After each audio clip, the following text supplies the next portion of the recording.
ఇక మాజీ CM YS Jagan రాష్ట్రంలో నకిలీ మద్యం వ్యవహారంపై తీవ్ర వ్యాఖ్యలు చేశారు. రాష్ట్ర వ్యాప్తంగా ప్రైవేట్ మద్యం మాఫియా వ్యవస్థీకృతంగా నడుస్తుందని, ములకల చెరువు, ఇబ్రహీంపట్నం, పరువాడ, పాలకొల్లు, ఏలూరు, నెల్లూరు ప్రాంతాల్లో నకిలీ మద్యం ఫ్యాక్టరీలు బయటపడినట్లు తెలిపారు. ఈ మాఫియాకు టీడీపీ నేతలు జయచంద్రారెడ్డి సంబంధం ఉందని ఆరోపించారు. Google data centre, Bhogapuram airport, ఉద్యోగుల హక్కులు అన్ని వైసీపీ పాలన ఫలితమేనని జగన్ స్పష్టం చేశారు. రాష్ట్రంలో నిజంగా గమనిస్తే వ్యవస్థీకృత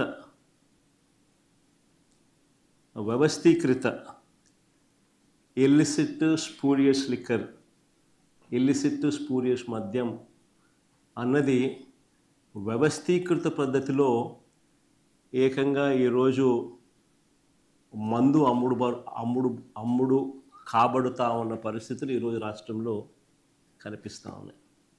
ఫస్ట్ టైం నిజంగా ఒక స్పూరియస్ లిక్కర్ కానీ, ఇల్లిసిట్ లిక్కర్ కానీ ఒక వ్యవస్థీకృత పద్ధతిలో ఏకంగా మద్యం విక్రయాలు జరుగుతూ ఉండడం అన్నది ఎప్పుడు ఇంతకుముందు ఈ రకమైన మాఫియా అనేది బహుశా ప్రపంచ చరిత్రలో ఎప్పుడు చూసిందో అది కూడా ఇప్పుడు గమనిస్తూ ఉన్నాం.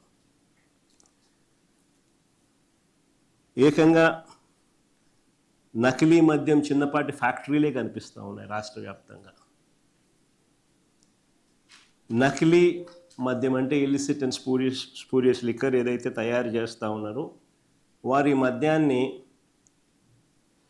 వారి లిక్కర్ షాపుల ద్వారా, అంటే వారి మాఫియా లిక్కర్ షాపుల ద్వారా, ఈరోజు గవర్నమెంట్లో ఈరోజు షాపులు నడుపుతూ ఉండేటివి అందరూ కూడా ఏ రకంగా వాళ్ళకు షాపులు వచ్చాయి, ఏ రకంగా తెలుగుదేశం కార్యకర్తలు, తెలుగుదేశం ఎమ్మెల్యేలు, తెలుగుదేశం మనుషులు ఏ రకంగా షాపులన్నీ కూడా నడుపుతూ ఉన్నారు, వాళ్ళకి ఏ రకంగా షాపులు వచ్చాయి, ఏ రకమైన మాఫియా అని చెప్పి మన అందరికీ తెలిసిన విషయమే ఏ రకంగా ప్రైవేట్ మాఫియా నడుస్తూ ఉందో. సో వాళ్ళ షాపుల ద్వారానే మద్యాన్ని కూడా వాళ్ళే తయారు చేస్తున్నారు, వాళ్ళ షాపుల ద్వారా వాళ్ళే మద్యాన్ని కూడా అమ్ముతూ ఉన్నారు. వాళ్ళ బెల్ట్ షాపుల ద్వారా గ్రామాలలో ఏకంగా ఆక్షన్ వేసి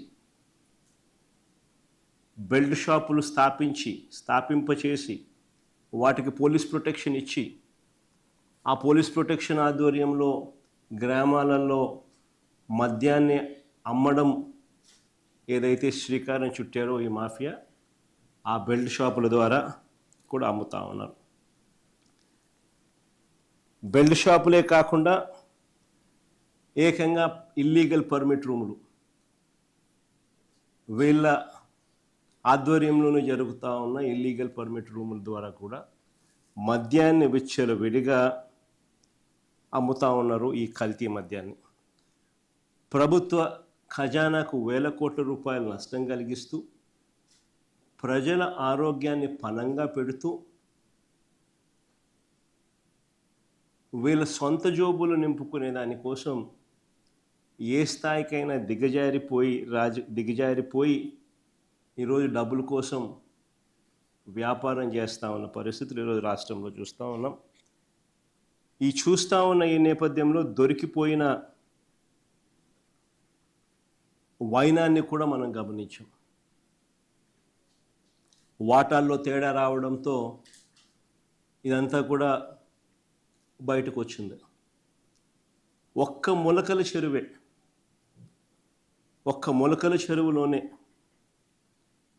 20,208 బాటిళ్లలో నింపిన నకిలీ సరుకు దొరికింది.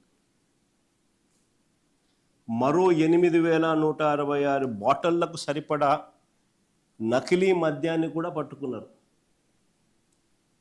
అంతటితో ఆగిపోలా, 30 క్యాన్లలో సిద్ధం చేసి ఉన్న 1,050 లీటర్లు స్పిరిట్ కూడా అక్కడ లభ్యమైంది.